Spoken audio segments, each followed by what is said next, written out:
मैं अभी राजभवन से वापस आया हूं। माननीय लेफ्टिनेंट गवर्नर साहब से मेरी मुलाकात हुई। मुलाकात के दौरान मैंने उन्हें नेशनल कॉन्फ्रेंस, कांग्रेस, सीपीएम, आम आदमी पार्टी और जिन इंडिपेंडेंट्स के तरफ से नेशनल कॉन्फ्रेंस को समर्थन की चिट्ठी मिली है, उन्हें उन चिट्ठियों को मैंने लेफ्टिनेंट गवर्नर साहब के हवाले किए और उनसे गुजारिश की कि जल्द से जल्द वो तारीख मुकर्रर करें ताकि यहाँ ओथ लिया जाए और लोगों की चुनी हुई हुकूमत जो है अपना काम संभाले। किस तारीख को सर ओथ सेरेमनी? अब ये लंबा सिलसिला रहेगा क्योंकि ऐसा नहीं है कि एक इलेक्टेड गवर्नमेंट को दूसरे इलेक्टेड गवर्नमेंट का जो है में तब्दील होगा।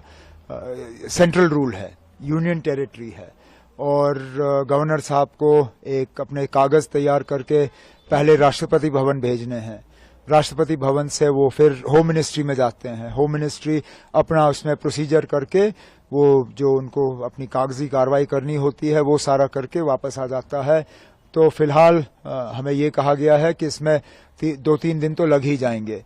तो अगले हफ्ते ट्यूसडे वेंसडे से पहले मुझे उम्मीद नहीं है। उम्मीद की जा रही है कि अगर ये सारा जल्दी हो जाता है तो वेंसडे को हम ओथ सेरेमनी यहाँ कर लेंगे। ऐसा कयास लगाया जा रहा था कि इंडिया अलायंस के तमाम बड़े नेता इस ओथ सेरेमनी में मौजूद रह सकते हैं, तो किन अब आप अभी वो आप फारूक साहब से बात करिए। इंडिया ब्लॉक के लीडर वो हैं और इन्विटेशंस अगर जाएंगे तो उनके तरफ से जाएंगे। मुझे जिनको इनवाइट करना होगा वो अपने तरफ से मैं कल बैठ के उन्हें जो है दावत दूंगा। लेकिन फिलहाल तो अब ओथ की तैयारी हो रही है। सर, आज कांग्रेस लीडर्स भी मिलने आए थे, तो क्या कोई डिमांड्स या कुछ नहीं, उन्होंने अब डिस्कशंस तो हमारी रहती हैं, हम मिलके हुकूमत बना रहे हैं। उनका जो है लेटर ऑफ सपोर्ट हमें हासिल हुआ है और उन्होंने आज अपनी बैठक की। उनकी अपनी बैठक में उन्होंने अपने हाईकमांड को इजाज़त दी कि वो सीएलपी का जो है फैसला करें, सीएलपी लीडर का फैसला करें। तो हमने जो अपनी अंदरूनी बातें करनी थी वो हमने की। सर, काफी इंडिपेंडेंट कैंडिडेट्स भी अब ज्वाइन इन कर रहे हैं। सीएम ने देखा पिछले कुछ दिनों में, तो क्या स्पेकुलेशन है कि और जो बाकी हैं वो भी ज्वाइन करेंगे, ऐसा कुछ? न, ऐसी बात नहीं है।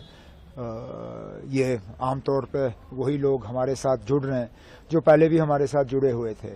एक आध को छोड़ के ये सारे वही हैं जिनको शायद अलायंस की वजह से अपनी सीट नहीं मिल पाई और वो आज़ाद उम्मीदवार के तौर पे इलेक्शन लड़ के गए और जीत गए।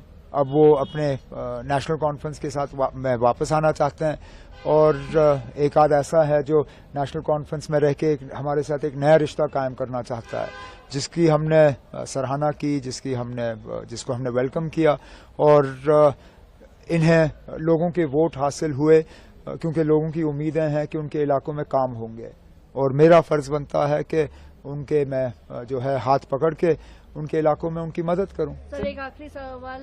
इल्तिजा मुफ्ती जी क्लेम कर रही हैं कि बिज बिहारा में एनसी के वर्कर्स जो है वैंडलिज्म कर रहे हैं, they are attacking their workers. How do you? मुझे कुछ नहीं कहना इसमें। ये अब अगर किसी तरह का सबूत है तो वो पेश करें। जिनके खिलाफ इल्जाम लगे हैं वो तो उनके खिलाफ अब केस करने के लिए तैयार हैं, डेफेमेशन के। अब ये अदालत को फैसला करने दीजिए कौन सही है कौन गलत। सर, जम्मू डिवीजन के इग्नोरेंस का एक बड़ा आरोप लगा। कोई इग्नोरेंस नहीं है ना, कोई